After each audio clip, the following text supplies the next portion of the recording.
আপনার আমার মার্কা পদ্ম ফুল মার্কা। জাতীয় নির্বাচনের পর আবারও গ্রামগঞ্জেও পাড়া মহল্লায় ভোটের আমেজ। দিনরাত এক করে নির্বাচনী এলাকায় অলিগলি চষে বেড়াচ্ছেন প্রার্থীরা।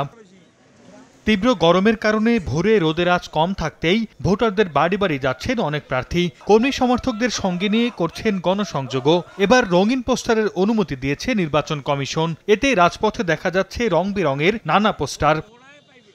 ভোটের বাইরে বিএনপি আর আওয়ামী লীগের প্রতীক না থাকায় মাঠে একাধিক প্রার্থী। সেই সুযোগ কাজে লাগাতে মরিয়া অন্য দলের প্রার্থীরাও। আমি দুর্নীতিমুক্তভাবে উপজেলা পরিষদ যে 5 বছর চালিয়েছি, এজন্য তারা আমাকে আবারও নিয়ে আসবে এই প্রতিশ্রুতি ভোটাররা আমাদেরকে দিয়েছে। 10 বছরে অনেক উন্নয়ন করেছে নড়িয়ায়।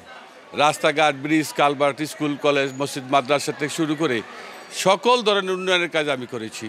সে কারণেই মানুষের কাছে আমার গ্রহণযোগ্যতা অনেক বেশি।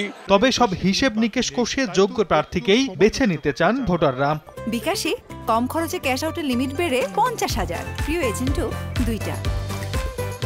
আমরা এমন একজন প্রার্থী চাই যার মধ্যে সততা, নিষ্ঠা, আনুগত্য, দেশপ্রেম, শ্রদ্ধা, ন্যায়পরায়ণতা এবং সহযোদ্ধাদের প্রতি সহমর্মিতা থাকবে। এলাকার উন্নয়ন করতে পারবে, আমাদের গরিব দুঃখী যারা মানুষ আছে তাদের পাশে দাঁড়াইতে পারবে, সেই ব্যক্তিকে আমাদের বাছে নিতে হবে। এদিকে উপজেলা নির্বাচনে সেনাবাহিনী মোতায়েনের সিদ্ধান্ত নেই বলে জানিয়েছেন নির্বাচন কমিশন। আমাদের পুলিশ আছে, তারাই যথেষ্ট।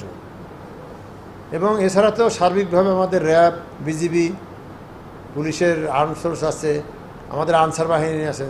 তারা তো সারাক্ষণই আমাদের গোয়েন্দারা আছেন, তারা সবসময় গোপনে খবর রাখছেন। আগামী 8 মে প্রথম ধাপে দেশের 152 উপজেলা পরিষদ নির্বাচনের ভোট অনুষ্ঠিত হবে। কঠোর। সর্দার মোহাম্মদ আরিফ, সময় সংবাদ।